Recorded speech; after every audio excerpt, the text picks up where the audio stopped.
Are you struggling to show up congruently and authentically in your life? Today, I want to share 5 keys to make that happen.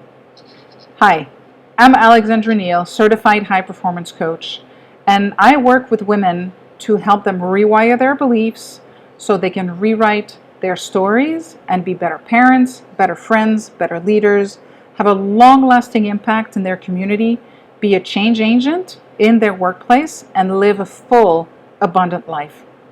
Based on some of the research I'm doing at the moment, I'm finding that congruence and authenticity are hallmarks of great leaders.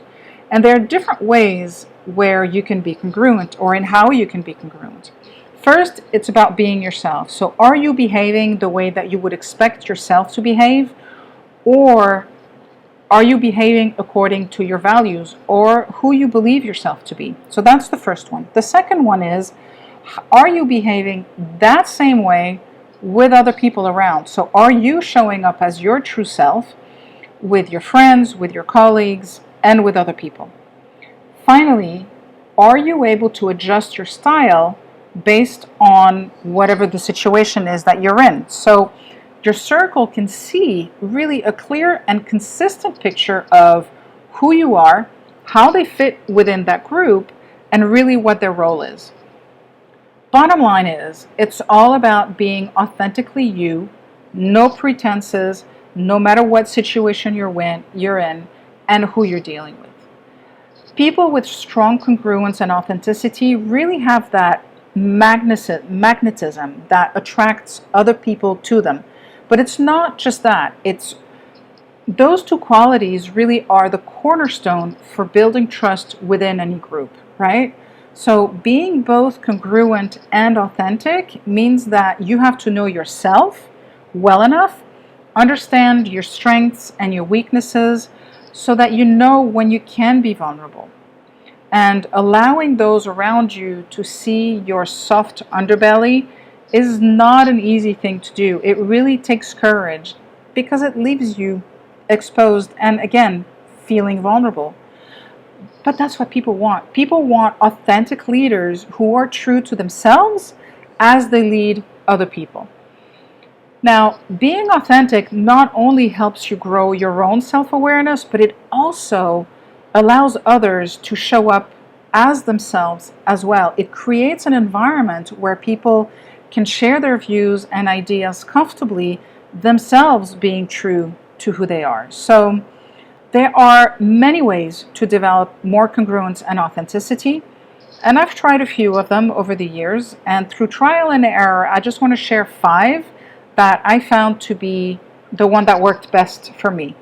So the first one is get clear. This is one of the most powerful of the 6 high performance habits. Having clarity on your principles and your values, what drives you and what you believe in, really sets the stage for how you're going to show up, however you're going to show up in your life. So once you know who you are and what you stand for, take an honest look about and at what you want. What do you hope to achieve? How do you want to contribute? And set some goals that are achievable, but also kind of stretch your comfort zone and your comfort limits a little bit. And if you feel that in general you're not congruent or authentic at all, or that you can continue to do better, there's so many resources available. You can read, you can listen to podcasts, you can do your own research. One of my favorite ways is to find people around me who exhibit the qualities that I'm looking for, that I'm trying to learn, and seeing how they engage. So, finding role models that you can really have a discussion with or observe how they engage the people around them can be really, really powerful. And you might also want to ask yourself some probing questions. You can ask yourself things like, what are my strengths and weaknesses? Some people don't even know actually what they're good at and what they're not so good at. Are you clear in your vision? Do you show up as a leader who is open to suggestion and feedback from others? Many people, God forbid you would criticize them because it's like their evil twin comes out and doesn't want to hear what you have to say. And you might also want to wonder and ask yourself, do people see you as an authentic leader? Do they hear you as an authentic leader? And if they don't, then it's important for you to ask yourself, how can I show up to really prove, how can I show them that I really am being genuine in my leadership? So that's the first point. The second point is practicing self-compassion. I think we all do really well beating ourselves up, but we really ought to treat ourselves with the same kindness and the same compassion that we show those that are closest to us. It's okay to make mistakes. That's how we learn.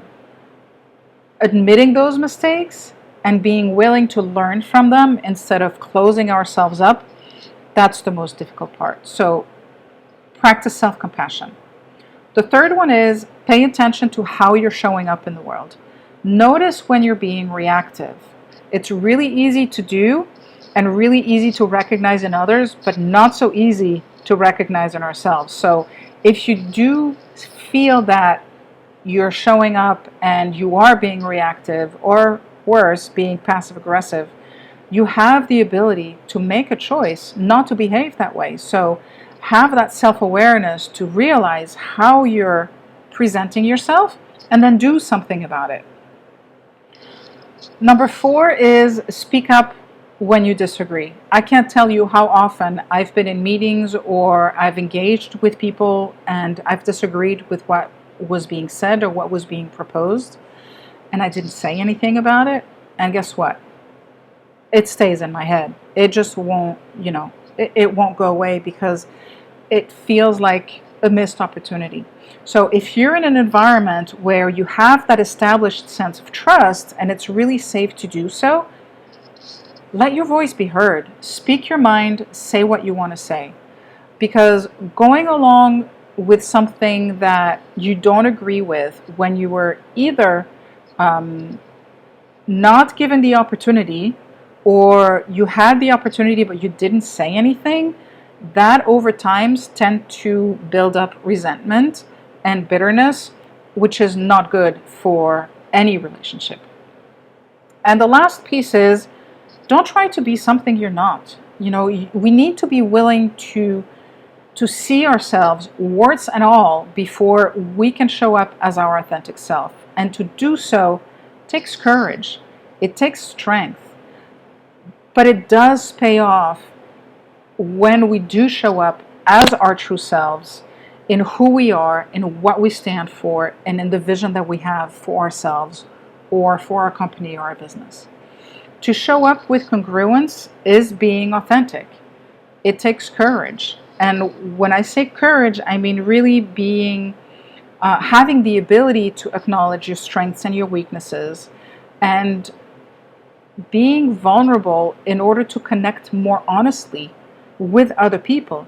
Showing up with that authenticity kind of creates an environment where great leaders themselves can shine because their teams feel safe to contribute, to share, to exchange ideas.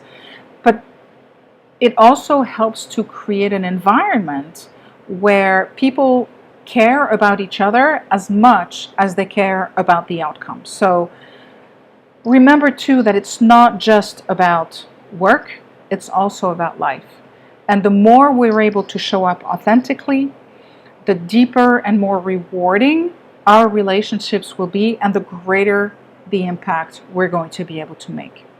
So I want to ask you, what is one thing you can do this week to show up more congruently with who you are and more authentically to the people around you? Let me know in the comments, okay? And if you want more details, because I kind of went through this a bit quickly, click on the link below, check out my blog, and then you'll have a bit more information. And I hope this served you, and we'll talk soon.